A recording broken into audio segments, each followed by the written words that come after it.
So I was thinking about it, and I just came to this realization that how important it is to fail in your life fairly earlier. You know, I mean, if you get to taste failure when you're young, when you're probably in school, or maybe on the earlier stages of your life, I think it's one of the biggest blessings. It just it just rewires your brain altogether. I failed a class. I failed a class in my school, not once but twice. So I, I came to realize that human relationships change by how you are placed in this hierarchy of things. Your friends or people who you used to chill with are no longer there in your life, and a lot of people don't want to have, a lot of people don't want anything to do with you because, you know what, you're not one of them anymore. You failed, and this rewires you.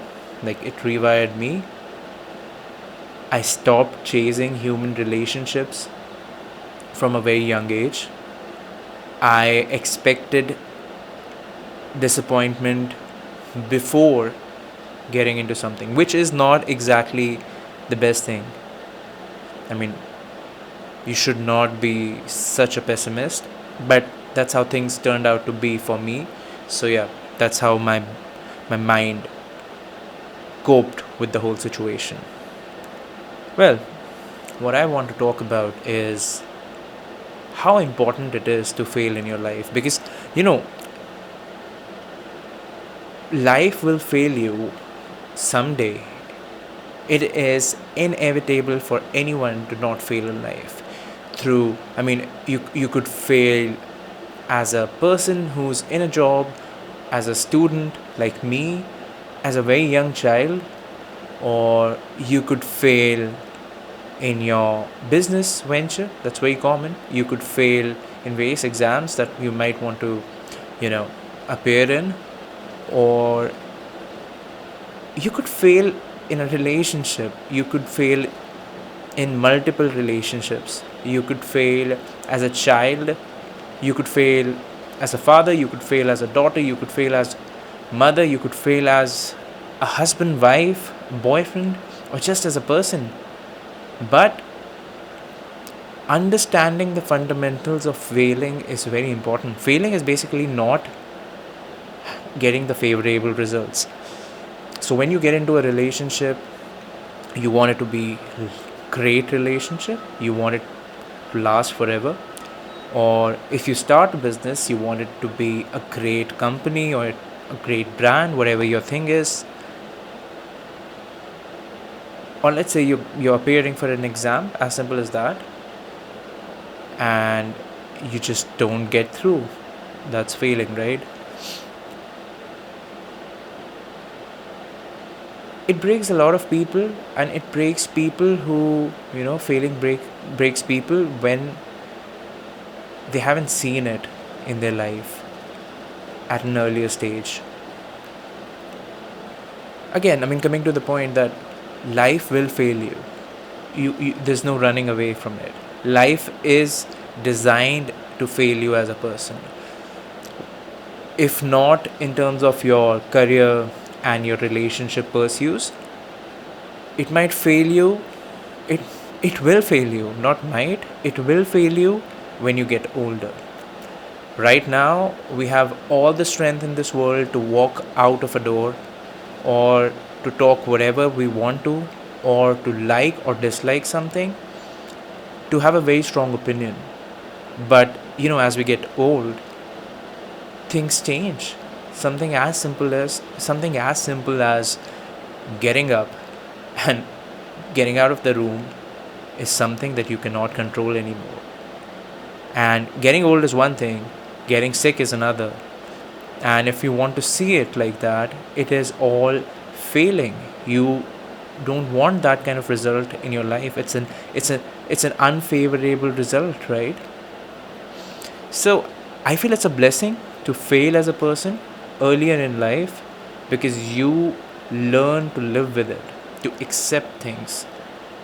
What comes with failure is rage, anger, disappointment, but it all funnels down to acceptance. At least that's what happened with me. I I'm not a very political person. I don't like to blame politicians, or I don't know. I just don't like to blame people or blame situations, or I don't like to nag. The only thing I nag about is me not doing enough with my life, which is, again, it's not a great thing to do, but you get the point. Because I feel all these things, I think it's very temporary, right? Our time on this planet should not be spent thinking about how good or bad a politician is, or giving them the control of our lives altogether, or situation, or brands, or businesses, that kind of stuff. When you get to fail early in your life, you get to accept, you develop that kind of acceptance of life, and the more helpless you are, the stronger you become. And if you're failing in your life right now, trust me, it's not forever, first off. Secondly, what are you comparing this whole situation with? Let's say you started a company. Of course you want to succeed. Of course you want your company to be the biggest and the best one in the world. And that didn't happen for you. So what do you think? Are you going to curse the whole situation, or you're going to accept it and move ahead? Start another company probably, or keep fighting. That's the spirit, right? That's the name of the game. You keep hustling. When you fail, there's another interesting thing that comes with that. Along with that realization that you don't control everything in your life, even though you want to, even though you believe that you control a lot of things in your life, along with that, there's another realization, that is, always choose right things, always choose right priorities. People who stick with you, and 99% of them would not. People who stick with you when the times are bad are the people worth living for.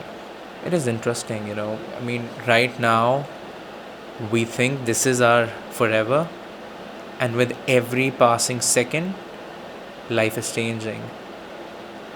And we choose not to see that. It's insane.